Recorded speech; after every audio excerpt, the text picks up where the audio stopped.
Welcome to Popcorn Planet. I am Andy Signore, and so happy to be here with It's Kim. How you doing, Kim?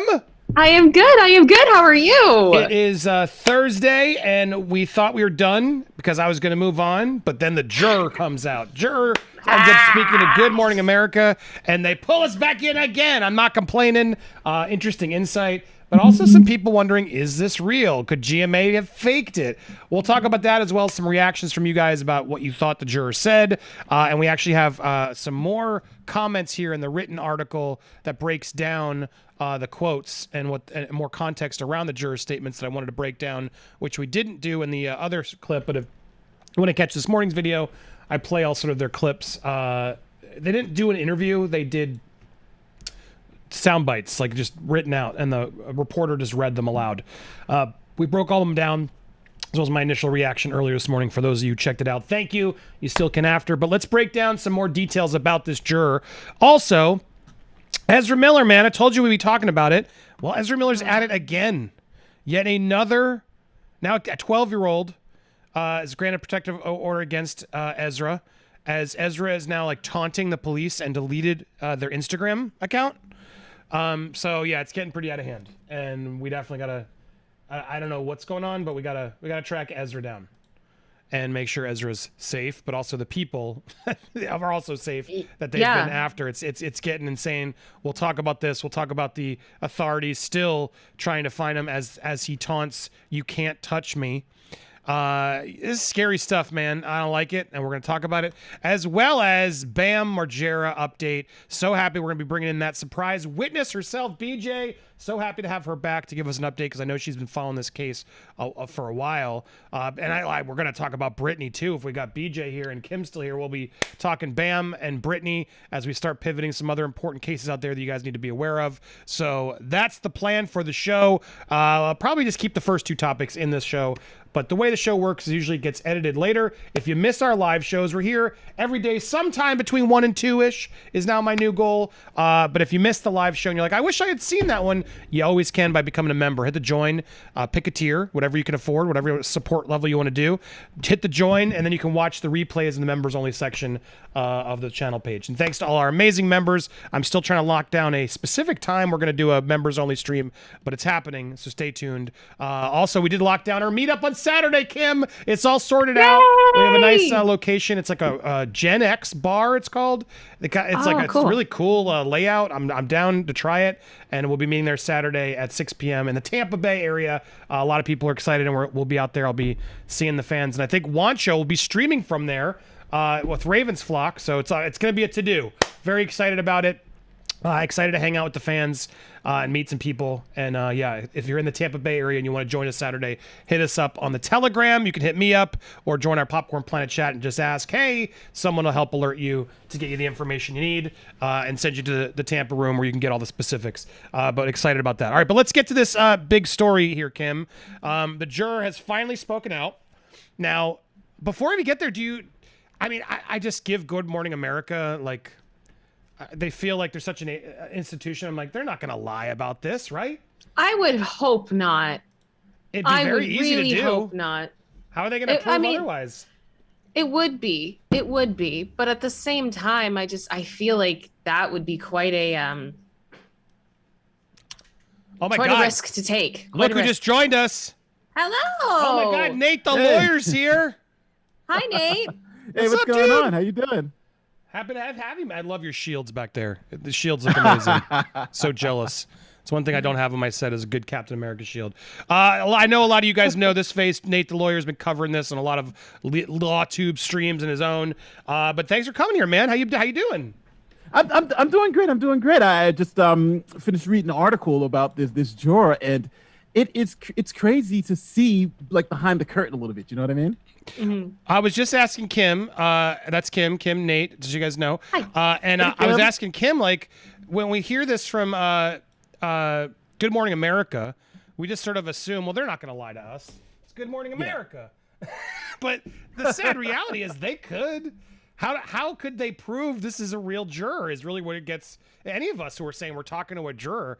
You would think, though, they would do the research and get the verification from said juror, just like I would, to ensure, like, all right, prove it. Great. Okay, now we'll cover your anonymity. What do you think, Nate? Is this something we can trust? Well, first, it's the source, Good Morning America, ABC, Disney, The Mouse. If this isn't a real juror, this essentially destroys their credibility, right? Because most people are going to take it as gospel. So I'm assuming that since it is Good Morning America, it is Disney, that they've done their due diligence. But again, they fooled us before. But I think something like this, I think you can go to ground with it. Again, if I was a betting man, I'm betting that this is real. But who really knows? Well, all right, so go with that. Well, I know some of you were trying to put me conspiracy theories. Andy, how do we know? I mean, I would exactly what Nate said. I wouldn't want to put my credibility on the line in case the jurors all decided to come forward publicly. Then they're going to look real stupid. So it seems like a really weird risk for them to put this out there. And I'm sure the juror got paid. It's another reason why they showed up at Good Morning America, not on one of our channels, because they're all just going to get that first payday. Maybe they'll come afterwards, because they don't ask a lot of good questions here. Let's break down the interview. I'm going to read it with you guys. During the Johnny Depp Amber Heard defamation trial, said in an interview on Thursday, when the actress cried during her testimony, the jury only saw crocodile tears. It didn't come across as believable. It seemed like she was able to flip the switch on her emotions. She would answer one question, and she would be crying, and 2 seconds later, she would turn ice cold. It didn't seem natural. Depp just seemed a little bit more real in terms of how he responded to questions. Now, that's what we thought, right? This makes sense. Kim, right? 100%. Does this surprise you that the jurors in the same thought process that we are? 100%. And like, I know there are going to be some people, they may read that comment and think that in a way that it's misogynistic, because it's like, oh, she had emotions everywhere and Johnny was just stable all the time. But it wasn't like that. It was like the Jekyll and Hyde switch all the time. And and when you're talking about something as traumatic as some of the things that she was claiming to be talking about, it's very hard to be in that state and reliving something like that, and then to instantly like, oh, I'm not there anymore. That's not, and not only that, but that's not even consistent with PTSD. Yeah. And if that's what, sorry, go ahead, Nate. I'm sorry. No, I was also going to say one thing that she did, I think that really hurt her credibility that a lot of people are kind of missing, is her looking at the jury with those stone cold eyes after every answer, right? She would ask the question, are you okay? Yes. Is your name Amber Heard? Yes, like that. Looking at the jury, I think it just makes you seem like she's trying to sell you a story. Where Johnny, he's looking at the person who's asking the questions. He seems just so much more believable, speaking in the same cadence. Where she's on these emotional roller coasters. But even if she's happy, she turns and looks at the juror. Even if she's crying, she turns and looks at the juror. And I think when you're performing in that way, the juror just comes off cold. And that's why even in this article, when you guys get to it, the jury made mention that was just a bad strategy because it just turned them off. And I think it really weighed on her credibility, just looking at her performance from that way. I really hope that is the case, because I remember when there were like the rumors and there were the legal analysts that were in the courtroom that were saying that type of thing. And I was like, oh, I really, like, if that is true, like, I'm going to believe that that's true for now. And and seeing this, if it all is true and there's no conspiracy here, I mean, I'm glad to hear this is finally out and it's no longer just like legal analysts saying it. It's them going like, nah, that was creepy, man. I don't like that. Like, I'm here for it. Finally, thank you. Because I was saying it for months and I'm like, oh, thank you. No, so anyway. I'm glad you said it too, because I've seen Eve Barlow. In fact, I should pull up her tweets. She's already, maybe we'll go there. Of course. Just a joke. But, I'm glad you said that, Kim, because it's like, oh, God forbid a woman be emotional and have various feelings on the stand. No. That's not what this is. And anybody with a brain and eyes could tell us this wasn't about that. This was about a bad performance of someone trying to look emotional and constantly switching their ways to seem like they had feelings that they clearly weren't having. Let's see. So the juror, one of 7 jurors, told during the 6-week trial, spoke exclusively to GMA and is the only juror on record to speak publicly about the case so far. He asked to have his name not used for this report. Let's see. I hate when they do the recaps. We all know this. Heard's credibility was suspect throughout the duration of the trial, the juror said. Besides how she acted on the stand, several other factors led the jury to believe Heard was not credible. The jury concluded they were both abusive to each other, but Heard's team failed to prove Depp's abuse was physical. Now, a lot of people are upset by this, and I do want to say, like, he was technically, verbally, like, but it was all in reaction to her. Like, I don't believe he did it. He started it. I don't believe he was doing, people are getting triggered by this, but guys, yeah, I mean, someone abusive can force you to scream back and resort to those tactics. And I don't think it's a knock on Johnny because, again, the juror's making it clear we don't believe her. She did that, but was this a toxic relationship? Yes, it absolutely was. He was stuck in one, and he has admitted he resorted to some, responses and texts and things that he shouldn't have said. But to deny that this isn't true, I think is silly. We can't be that, blind to Johnny's innocent of everything in the world. No, he's admitted it. He owned his faults, and he had some substance issues that maybe didn't, fully have him fully present as he needed to be. I don't fault him for it, but to deny this statement, I think is not fair. Again, he wasn't physical. I think I'm glad they specified that because that's really what this whole thing was about, what the op-ed was about, et cetera. Kim, go ahead. What are your thoughts on that? And I think that's the point. It's that when you look at the UK case, they wanted to say that, yes, they proved that he was a WB. But the thing is, they didn't really prove that. They just said it could be possible. And based on the evidence that they had, I understand why they came to that conclusion, because there was a lot that didn't come into the UK trial. There was a lot that was ignored, and there was a lot of really shady stuff going on with it. But then you brought in the or the US trial, and you've got 7 people that all sat in a room and went, I don't believe he touched her. I don't believe he touched her physically or that she was essayed or anything like that. They believe that he yelled at her, and we have audio. But I also argue that it's like, well, he said mean things to her. Well, she said mean things to him. Right. Yeah. But saying mean things does not equate to the monster that Amber alleged that he was. And that's the point. And I think that's where people are frustrated. But the jury member did not say that he did those things at all. So don't get it twisted. It's okay, in my opinion. 1,000%. And I also think if you parse it, if you really look critically at this particular statement, there was 2 things, right? There was an argument in the legal strategy about what abuse was. And we were talking about this all throughout the trial. Johnny Depp's team wanted to make abuse very narrow, right? Physical abuse. And they kept mentioning it. She's alleging physical abuse. She's not alleging an economic abuse or anything else. She's saying he physically abused me and all this other stuff. That was all physical in nature.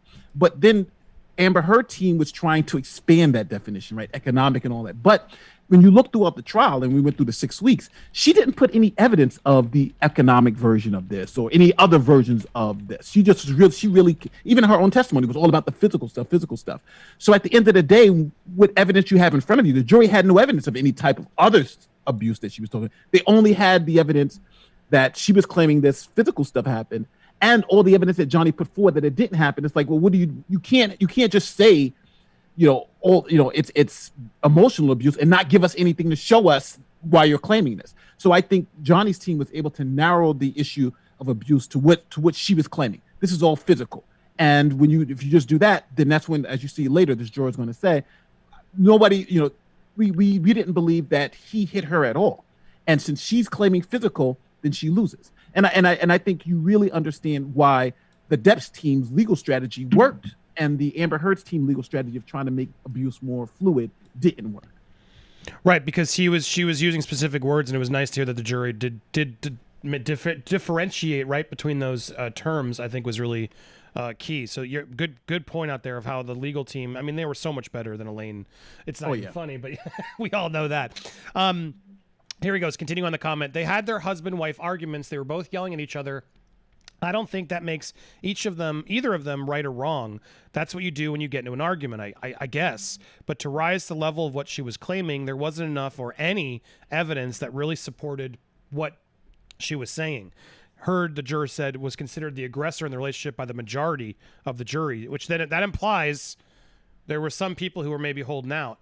If you have a battered wife or spouse situation, why would you buy the other person, the aggressor, a knife? If you really wanted to help Johnny get off drugs, why are you taking drugs around him? Exactly, and she tried to just gloss over those, like, oh, it's not a big deal. That was just a plan. We didn't actually have after the wedding. We didn't have the drug party. No, that was just a thought. It's just like It was only the bridal party, Andy. It was only the bridal party. it was only it was early, Kim. I was just suspect, and I love when Camille just hit her on it. Like, no, this was your plan. And clearly that didn't parlay. Go ahead, Kim. We'll go to Kim. We'll go back to you for Kim. How nice, because this is a new quote. How nice to see the juror acknowledge sanity here and be like, yeah, that doesn't make sense. So much so, because one thing that I've yelled through this whole trial that's driven me absolutely crazy as someone who has had experience in addiction and, you know, loved ones and things like that is, you know, if she's so terrified that he was going to go see his daughter for a few hours and potentially use, and had that whole you're killing me tape and everything when she was going to leave, and yet she's bringing in 2 bottles of $500 wine into their penthouse every day. Yep. It doesn't make sense. And that's part of why I can't believe that coming from her, because it just doesn't add up. I can't. What do you think, Nate? So it's good to see this. Yeah, no, I think this goes to what I think exactly what I was saying before, is that the jurors is just regular people, and they want to distinguish. Like, this juror probably internalized this and said, I have arguments with my spouse. Everyone has arguments. That's not the type of abuse that's being alleged in this trial, right? Amber Heard can say, he yelled at me and screamed that we had arguments, but that's different than abuse. And I think that's what this juror is trying to really distinguish. And I also want to say, it also shows you the level of competency of the attorneys, because when Camille brought in the actual knife, that I think turned a lot of heads, because hearing that she bought a knife, but seeing how big that knife was, because I thought it was like a little pocket knife, but seeing how big that knife was, it changed the game. Like, hold on, you're giving your abuser that thing? You're crazy, right? Like, this is a knife. Like, wow, okay. When you got to hold it with 2 hands, yeah, you know, it's like a... Yeah, you come in that guy. What did you just said? Beat you up with that sword you're giving up? Come on, this is obviously doesn't make any sense. And till death engraved on it. Like, it was just sorry, caught, girl. You're caught. No. You're caught. And the drugs thing too. It's the same thing. Like that wedding story that Camille backed her in a corner on was just amazing when it happened. And I'm so glad they were paying attention to that stuff, because that was really the crucial stuff that was important. There was no moment like that on the other side. I didn't feel like Elaine or Rottenborn ever really had Johnny backed into a corner where I was like, oh, that doesn't look good. There were some mean texts and things, but nothing like, well, wait a second. You're doing drugs with your the drug-riddled monster abuse. Like, why would you do that? And you're buying them knives and all this stuff. It never lined up. So kudos to the jury for noticing that. Heard testifies she purchased a large knife as a gift. Jurors said that photographs Heard took of her ex-husband also fell flat. Yeah, the ones of him sleeping, the siesta photos. Although the defense used them to show Depp's decrepit state after drug, it just was sad. I wasn't threatened or thought he was a monster. I was like, wow, whether he passed out from the drugs, the alcohol, just because he was tired, whatever it was, I was like, why are you taking pictures of this? And so I'm glad they also the juror says, if you mix alcohol and marijuana, that's usually what you do and how you usually end up passed out. We discussed at length that a lot of the drugs she said he used, most of them were downers, and you usually don't get violent on downers. You become a zombie, as those pictures showed. So her own pictures worked against her, because even the jury realized and accepted the reality of, yeah, these are all things that would level you out and calm you down and not heighten you up, which is the stuff that Amber was on, ironically, right, Nate? Yeah, but it also shows there was somebody in that jury with a little knowledge of addiction, a little knowledge of drugs and those type of things, who was able to point that out and was able to tell the other jurors, like, hold on, this is not adding up here. But then again, it's like I always say, something like a trial is not based on one piece of evidence, but it's like a whole bunch of little bricks. And when you get these little bricks that just don't adding up, why are you giving them a knife? Why are you taking these, you're taking pictures of everything, but you're not taking pictures of your own bruises, And on top of that, the stuff that you're giving us just doesn't make any sense to the overall claim you're trying to make. And when it comes down to it, the jury just seemed to say, we just don't buy it because she's not giving us anything to buy. And another thing I do want to say about this article and this juror, it seems like they were very open to buy her story. I think if her story was, hey, we were mutually abusive, and we've both survived each Yep. other, she may have won. But instead of going with the we survived each other, she wanted to go with the I survived Johnny, and that's what I think. Well said. Kim, thoughts? It's the lack of accountability. It's exactly what Johnny's team said. It's that Johnny came to the table and said, yo, I messed up and here's all my crap. Everyone can see how messed up I am. I usually try to keep all my stuff private. I'm a notoriously private person. I don't want to have to go into this. I didn't want to have to go into any of this, but if I have to defend myself, here it is. Here's my junk. Yeah. Here's my junk. And then Amber went, I don't have junk. And then except for the last day when she was like, I'm not a saint. With no further clarification. And then that was it. It was over. And it's It was so weird. I'm sorry. No, you're right. Nate, I'm not saying Nate, though, right? as a lawyer, Nate, like when you are you surprised Camille didn't hear and jump on that when she said I'm no saint? Because when that happened, I've talked about it a bunch. Like I would have loved someone to be like, can you elaborate on that? Like, what do you mean you're not a saint?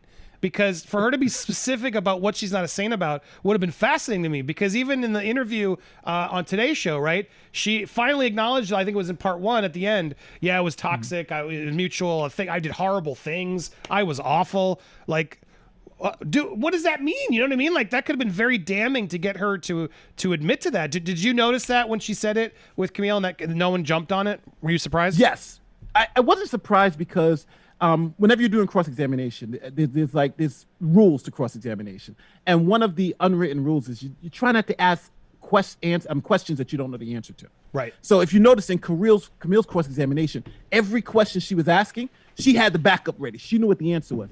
And to go on with that, we're like, well, can you elaborate on that? That allows essentially Amber to give a speech and then try to wiggle out of it. So I think if you don't really know what she's going to say, you let her throw it out and then you move on and try to hit her with something that you do know which she's going to be more vulnerable at. Does that make sense in the litigation strategy piece? Yeah, that makes sense. I mean, we've Christopher said that a lot. He was annoyed with sort of Camille's first attempt with Amber because there was a lot of allowing Amber to answer questions more than probably she should have.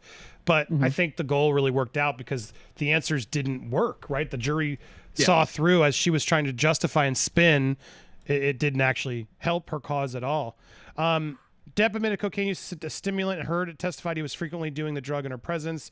Juror also said the jury essentially dismissed all witnesses on both sides who were employees, paid experts, friends, or family from either side. Well, that's interesting. So on both sides, they're like, all right, all the paid experts are gone.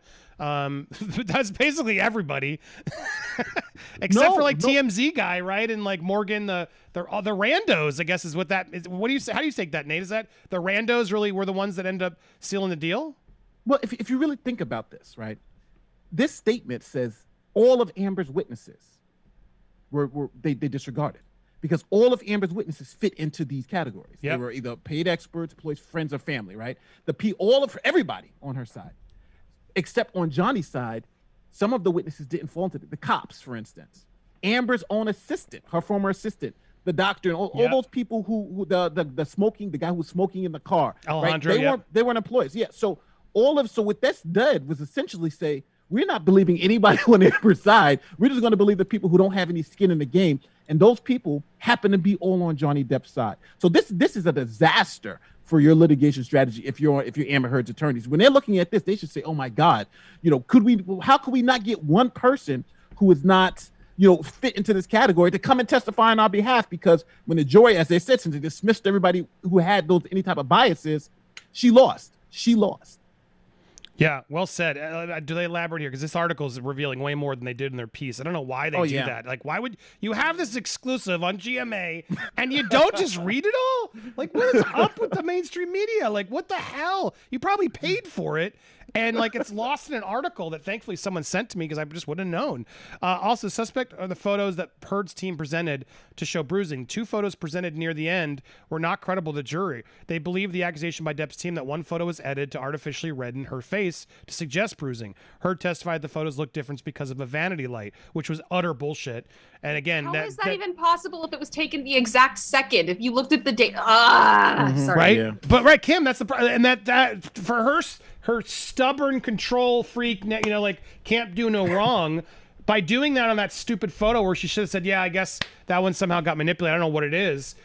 All the photos crashed apart because now credibility is gone on all of them, which thank God she did because she proved it. Those were two different photos. We couldn't really tell which picture was real and which one was not, the juror told GMA. Juror also said the defense failed Heard by telling them that the actress never goes outside with makeup on. He said, yet she goes to file the restraining order without makeup on, and so it just happens her publicist is with her. Those things add up and starts to become hard to believe.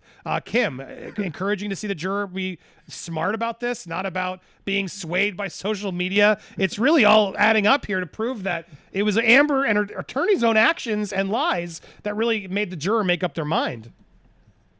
I stand by what I've said this whole thing. Social media was not needed in this case. If you looked at the evidence, it became very clear very quickly. Yep. What the biggest issue was with this case that I think was their undoing is, yes, we get it. Amber Heard is an intellectual and she's going to teach us about ancient Greece and the la la la la la. But I mean, we're not that stupid that we can, believe when you tell me that these two photos that I'm looking at that are taken at the exact same time are apparently different photos, because in a millisecond you were able to turn on a vanity light and get back to the exact same pose that you were in under a second.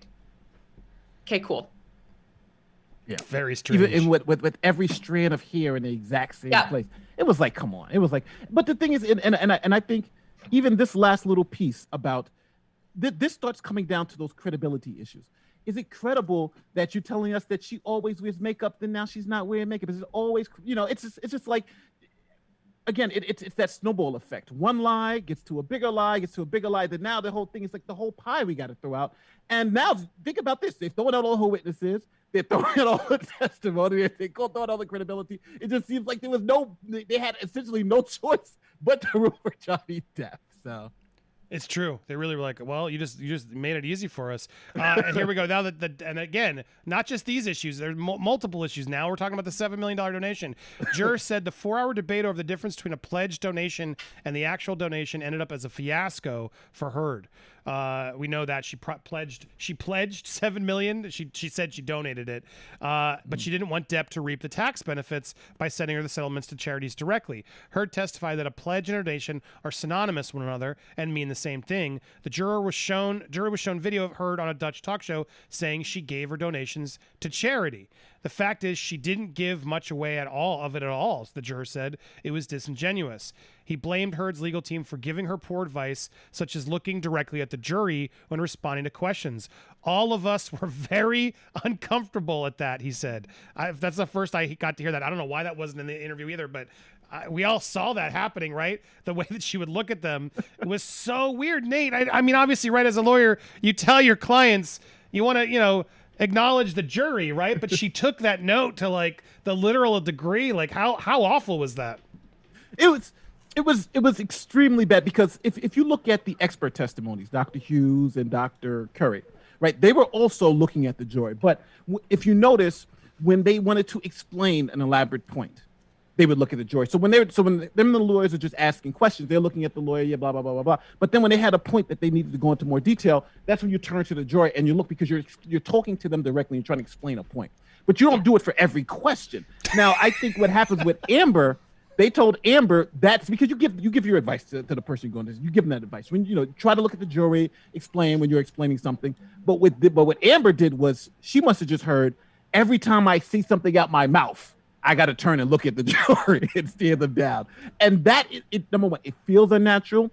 It looks unnatural. And then when you put it back to all these things about not giving money to the thing, this, and you're trying to sell me a story about you being, all this stuff happening to you, it just doesn't come off as believable. And I think her legal team, they should have, after her first time up, they should have recognized that and said, hey, this whole looking at the jury thing is not going off well. Start looking at us. Right. And when you have to explain something, when you have to go into really detail, that's when you should look at them. And don't just stare at one juror. Try to, look, because I usually tell people, try to look, let's say, at the wall behind them. Or, try, if you're going to make eye contact, don't just stare someone down, because if someone just stares you down, it just makes you uncomfortable that you feel you're talking to them. So you try to graze the crowd, and just those little tricks of the trade will help you come off more as believable. But as soon as you lose that credibility with the juror, when you're just looking, they're now looking at your testimony as a performance and not something genuine. And that's what she kind of fell into that trap. 100%. I was just gonna say, I think you're absolutely right, because there's a difference between, Dr. Curry looking at the jury and explaining the CAPS test and the T-scores and how they all work and everything else, and watching the faces of the jury to make sure, like, okay, am I explaining this in a way that people who are not, as educated in this as I am will understand, because they are complicated concepts, to then flashing forward to Amber going, I use pledge and donate synonymously. There's a huge difference. Huge difference. Yeah, that's big difference. Oh yeah. You okay, Andy? Sorry. I'm reading some other. So I'm not going to bring it in. I was reading something else about this the jury. Well, what I was going to say was the fact that she wouldn't take the notes. I wonder if she just.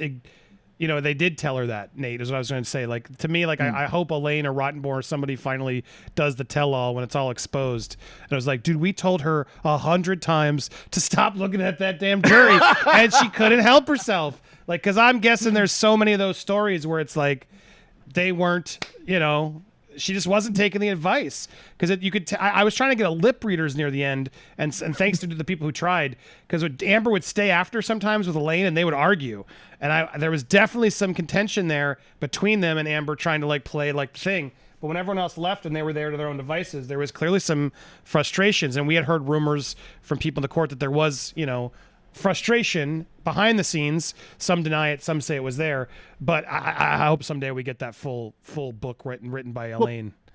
Well, I can say this as a lawyer looking at how kind of things played out. If you looked at their strategy versus what Amber was testifying to, you could kind of see the tension between the two. Rottenborn, when he got up and closed, Rottenborn's closing was all about the expansive version of abuse. There's no real winners here, all that type of stuff.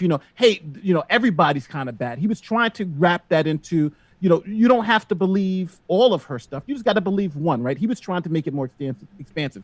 But then when you flip it to the other side, when Amber got on, she was making sure there was no ambiguity, right? It's only, I'm the only one that was harmed. I'm the only good one here. I'm the only, it's only me. And it's interesting because I think the jurors had to kind of figure out which one of those stories were they going to believe. Were they going to believe Amber was the angel, like she was saying, or were they going to believe their attorneys, like this was really complicated and there was a lot more involved?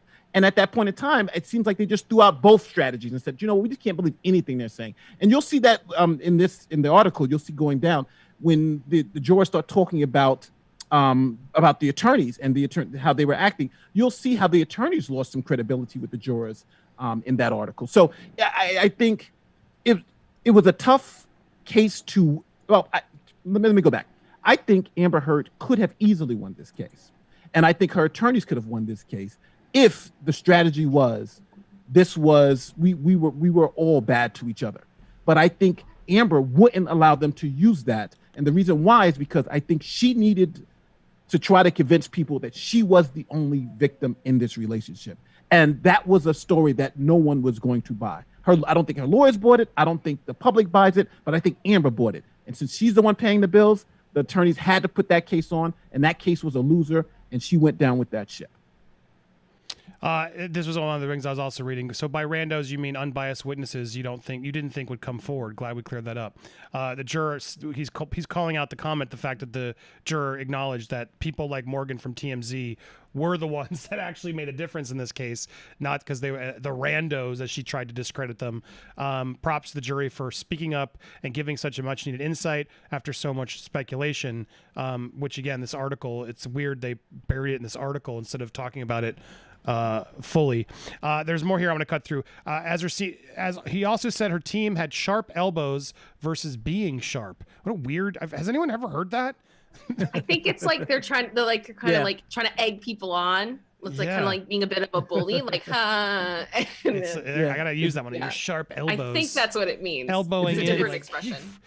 They would cut people off and cross because they wanted one specific answer without context. They were forcing people to just answer a very narrow question, which was obvious. Yeah, Nate, she needed better advice. Another thing, Rottenborn did that a lot, right? I just want you to answer. I just want you to answer. Like that has side effects, right? That can actually do reverse if the jury's noticing it happen a lot. If you're not letting the guest, the juror, the witness, whatever, speak, forcing them down the narrow road is obviously the goal of a lawyer to get them where you want. But as this juror proved, that's not always a good thing. Well, this is fascinating, and this is what I was talking about, the credibility of the attorneys too, because the attorneys' credibility is also on display for this trial. And I think this paragraph shows you the jury started not believing the attorneys' they started challenging the attorneys' credibility, because let's look at Camille Vasquez's cross-examination of Amber Heard. She did the same thing. Remember, she kept saying, my questions, answer my questions. I didn't ask you that, answer. So she was even limiting Amber, and that was okay. But it was okay because I think they had that credibility of, we're bringing on the evidence. We're bringing on the facts. Here they are. And the jury trusted that if she was asking a question and narrowing it, she was doing that for a purpose, right? We were getting to a point that was actual. But then now when Amber Heard's team did it, they felt that it was trying to hide evidence, hide the fact, hide the context. And I think it's damning to, I think, the attorneys, because it shows you the attorneys even lost the credibility battle, where they're doing the same thing as the other side, but the jury's just seeing it in a totally different way because they just don't believe not only their client, but they don't believe the case that they're putting on. They're very damning. Mm-hmm.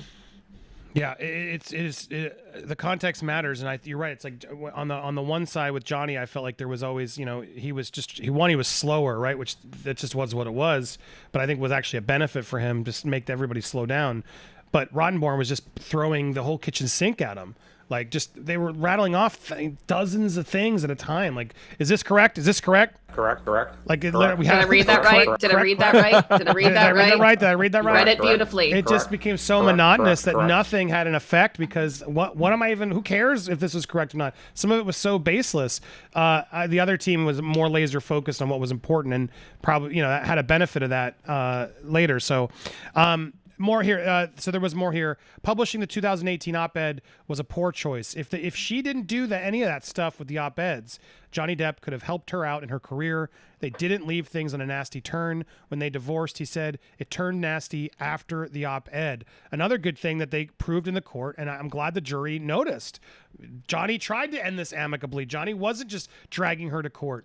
This juror interview is just so great because it's not what everyone thinks of Elaine and Amber trying to put out there, right? It's not, how could they not read social media? They're clearly biased and love Johnny. No, they literally paid attention. At least this person did.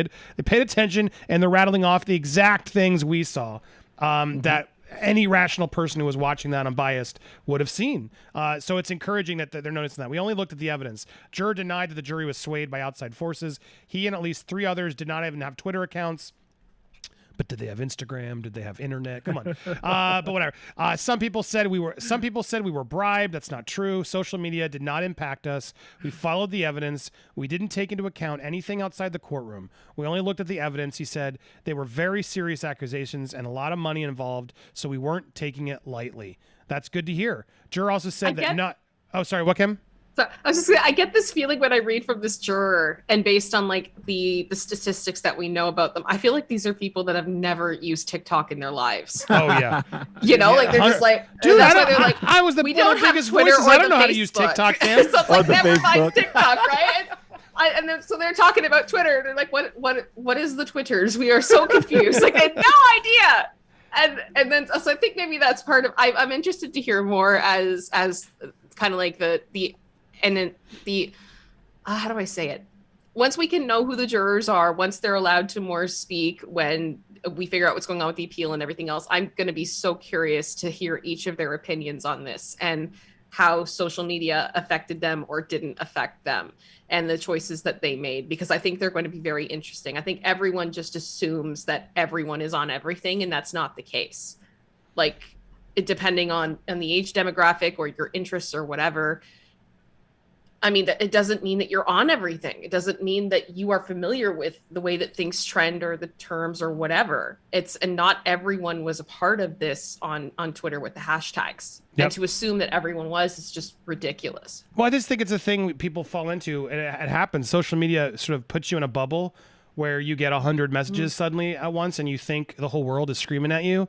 But it's such a small percentage of the world, and as soon as you log off from Twitter and step outside and realize, oh, it completely changes the game. But people have such a weird mindset, and I've seen it, with more people. Like, obviously, I've experienced a lot of people sort of hating on me or canceling me or whatever. But even then, like, part of my recovery and realization was like when I moved to Florida, like no one knew who the fuck I was. It was like a good reality check because you assume the way the world battered you down like that. Oh, you can't ever do anything, and people are like, oh, cool, who are you? Yeah, I never heard of that. Don't know what ScreenJunkies is, whatever. And it's very humbling thing you need. You need to step offline when you're being inundated with all these messages. And clearly, Amber thinks the entire world thinks so. And maybe they do, but I'm saying with social media, the hate she's getting is much smaller than it actually is the reality of it. And that's most cases when people are complaining about hate comments on Twitter. It's usually two or three idiots who should be pushed off the platform and aren't. Here, another interesting point to end on. The juror also said that no one on the jury was starstruck and their individual celebrity never played a factor. While he did admit he knew more about Depp than Heard, he hadn't seen many of his films. None of us were really fans of either one of them. Facts. I totally believe that. This idea that the whole world loves Johnny. I'm sorry, guys. You got to stop being mad at that. I like Johnny. Of course I knew Johnny. I'm a movie guy. Love some of his movies. But I did this because of the case and right, and the truth and the justice, all of it. What was happening wasn't right, and we stood up for him. The celebrity part of it never had anything to do with it here. Asked whether he would go see a movie starring Depp or Heard, the juror said it would depend on the movie. Another fair answer, because that's really what it's about. I'm not seeing it because either of them would see what the movie is. What they do in their personal lives doesn't affect me whatsoever. Going to movies is entertainment. I go for the quality of the movie or the storyline, he said, not for the acting. That well said. Yes. This juror, I'm glad they came forward. It's nice to have some actual context here for what their mindset was. And I think, it sounds like a smart person who took this fairly. Nate, as a lawyer, what do you think of this juror's comments? I think this juror, two things. I think this juror, number one, kind of let us understand how, for me, sitting there listening to, and reading and listening to everything this person said, it's obvious that Johnny Depp's team was just so much more convincing. And it was convincing not just based on what was being said, but was also being shown. This was a nice little show and tell. The knife, I think the knife played extremely well. I didn't think the knife played as well as it did, but that knife was huge. And this juror, you see, had played with this juror. That, why would you give her that knife, right? It wasn't a knife, it was that knife. And I think also, too, you're talking about the credibility issues. It was like, well, you're saying X, but then we see Y. And it seems like every time when there was this either balance of they could believe Amber's side or Johnny's side, they tended to believe Johnny's side because it was just kind of like all the evidence is on their side, right? And when we came down to witnesses, well, we're going to discount every witness that's friends, family, and blah, blah, blah. That just left only Johnny's witnesses. So I think as someone who's looking at it just from that academic standpoint, it shows you how one side really seemed to prepare this trial for, it's not a he said, she said against what Amber said versus what Johnny said. Johnny's team played it. It's Amber versus the cops. It's Amber versus it's Amber versus everyone else. And I think Amber's side played it. We only got Amber. That's our best witness. And I think they tried to get into that whole, let's just believe her because she's saying these things. And no matter what the evidence says. And I think that's what she's even doing now with these interviews. Believe me, believe me, believe me. But at the end of the day, the jury's like, we wanted to believe you, but we couldn't because you didn't give us anything. You lied to us. And all the evidence is on the other side. So I love going behind the curtain. And one last thing I do want to say about this juror is that this juror, everything that this juror was saying was exactly what I was also thinking. So this juror is a regular person thinking exactly like we were all thinking. This is not, it wasn't something crazy. This juror saw everything that we saw. This juror saw and experienced it the same way and came to the same conclusion everybody else came to. So it just lets you know that we're not crazy. We're not crazy. what we saw in that trial is the same thing this juror saw, and he's saying the same thing that we're saying right now. So it's a real fascinating look behind and into how they actually came to their decision. Well, there you go. You guys are not going to miss the Ezra Miller update, as well as that surprise witness. BJ came in to talk about Bam Margera and so many more fun conversations. Oh my God, it was a whole 3.5 hours. Kim is still here, but we're heading on over to Nerd Report next. If you're watching live, you will be ported over there. If you're watching on the replay, you'll click the videos at the end. But before, if you missed the full episode, all you got to do is become a member. Hit the join, and then you can go to our main channel page to always catch the replays. It's a perk of being a member. Select your level on the left and then hit join, and then you can become a member. If you're not a member, at least hit that subscribe button. Make sure you're still subscribed, and we'll see you there. And when you're subscribing, also go subscribe over to It's Kim, one word, no apostrophe, over on YouTube. We will be back tomorrow, I guess, with more Amber Heard news. Oh God, we're getting close. Maybe next week will be it. I hope, fingers crossed. In the meanwhile, live viewers, don't touch your dial. You're going to Nerd Report. If you're watching on the replay, click on these. Love you guys. Have a great day. See you later. Bye.